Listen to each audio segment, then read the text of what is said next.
மாற்றம் என்பது இந்த திமுக அதிமுகவுக்கு ஒரு தகுந்த மாற்றத்தை ஏற்படுத்தக்கூடிய தலைவராக தமிழக வெற்றிக் கழக தலைவர் விஜய் இருப்பாரா? ஏனென்றால் கட்சி தொடங்கி 2 ஆண்டுகளில் இருவரும் திராவிட கட்சிகளை வீழ்த்தி இருப்பதன் மூலமாக இந்த இருதுருவ அரசியலுக்கு தவேகா காங்கிரஸ் கூட்டணி ஒரு புதிய சவாலா செக்மேட்டா அது இருக்கும்னு நினைக்கிறீங்களா? திராவிட அரசியல் சித்தாந்தத்திற்கே ஒரு புதிய செக்மேட்டா இருக்கும்னு நினைக்கிறீங்களா தவேகா? அதாவது தாங்கள் செய்த பிழைகளின் காரணமாக திமுக கடுமையாக தோற்றது.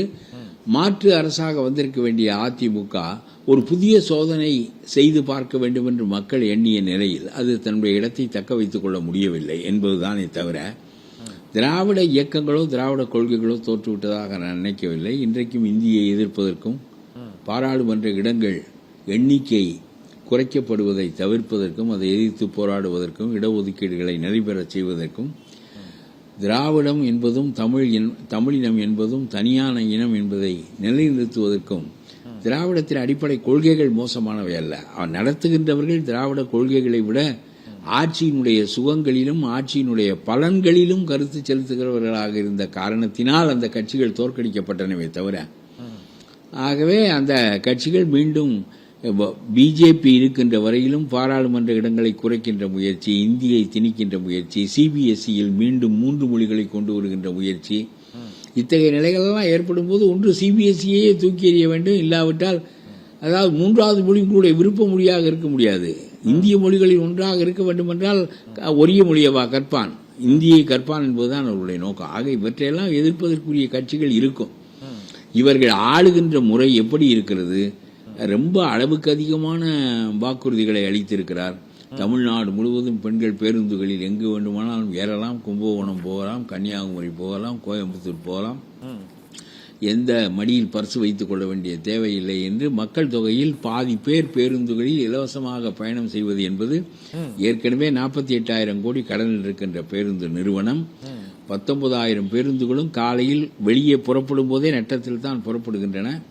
ஆக இதில் பாதி மக்கள் தொகை பணம் கொடுக்காமல் பயணம் செய்ய முடியும் என்கின்ற நிலை ஏற்படுமானால் பிறகு வண்டிகளெல்லாம் நின்றுவிடும். தவணை எப்படி கட்டுவார்கள், வட்டி எப்படி கட்டுவார்கள், சம்பளம் எப்படி கொடுப்பார்கள், வாக்குறுதிகளை நிறைவேற்ற முடியும் நீங்க நினைக்கிறீங்களா சார்? விஜய் அளித்த வாக்குறுதிகளை அனைத்துமே 6 சிலிண்டர் இலவசம், அனைத்து இடங்களுக்கும் 3-4 லட்சம் கோடி வருமானம்,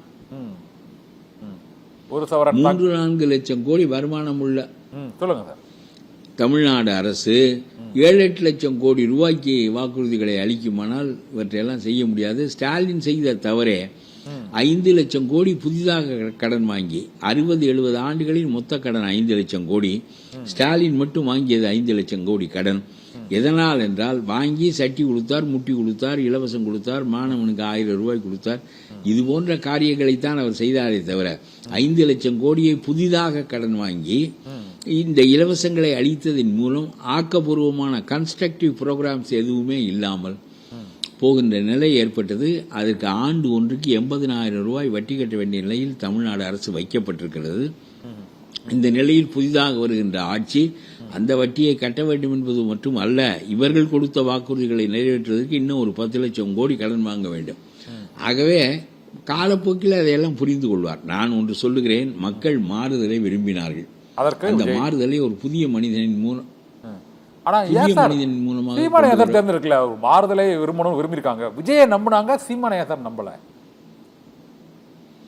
இல்லை, இவருக்கு சீமானை நம்ப முடியாது. ஆடு மேய்க்கிறவனையெல்லாம் அரசாங்க சிப்பந்தி ஆக்குவேன் என்று சொல்வதெல்லாம் எனக்கு ரொம்ப மண்டையே குடையும். ஆகவே அது ஒரு கட்சியே இல்லை. ஒவ்வொரு நிலைகளிலும் ஒரு காலத்தில் இலை மலர்ந்தால் ஈழம் மலரும் என்று ஸ்போக்ஸ் பர்சன் ஆஃப் ஜெயலலிதாவாக இருந்தவர். அப்புறம் இன்னொரு கட்டத்தில் பிஜேபியினுடைய ஸ்போக்ஸ் பர்சனாக பெரியாரை கடித்தவர்.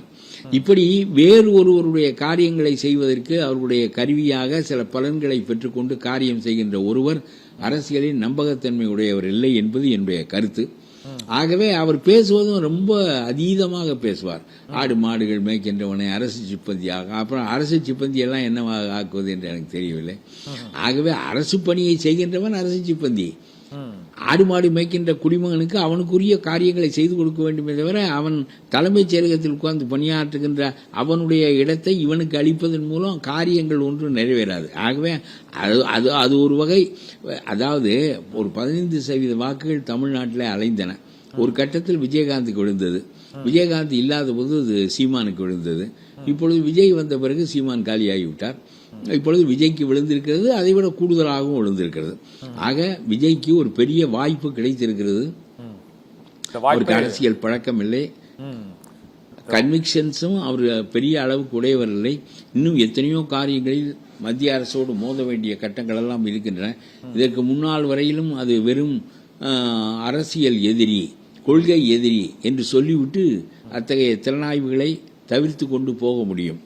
இனிமேல் அதுபோலவெல்லாம் செய்ய முடியாது. இப்போ பார்லிமெண்ட் இடங்கள் எண்ணிக்கை முடிவு செய்யப்பட வேண்டிய கட்டம் வருகிற போது உத்தரப்பிரதேசத்துக்கான இடங்கள் வேறு, தமிழ்நாட்டுக்கான இடங்கள் வேறு என்ற நிலை வருமானால் மோடி சொல்லுகிறார், உத்தரப்பிரதேசத்தை எதிர்க்கிற தமிழ்நாட்டிற்கு அவர்களோடு சேர்ந்து கொண்டு திரிகிறார் நம்முடைய முலாயம் சிங் என்று அவர் சொன்னார். ஆகவே எதற்காக சொல்கிறேன், முலாயம் சிங் சேர்கிறாரா இல்லையா? அகிலேஷ் யாதவ்,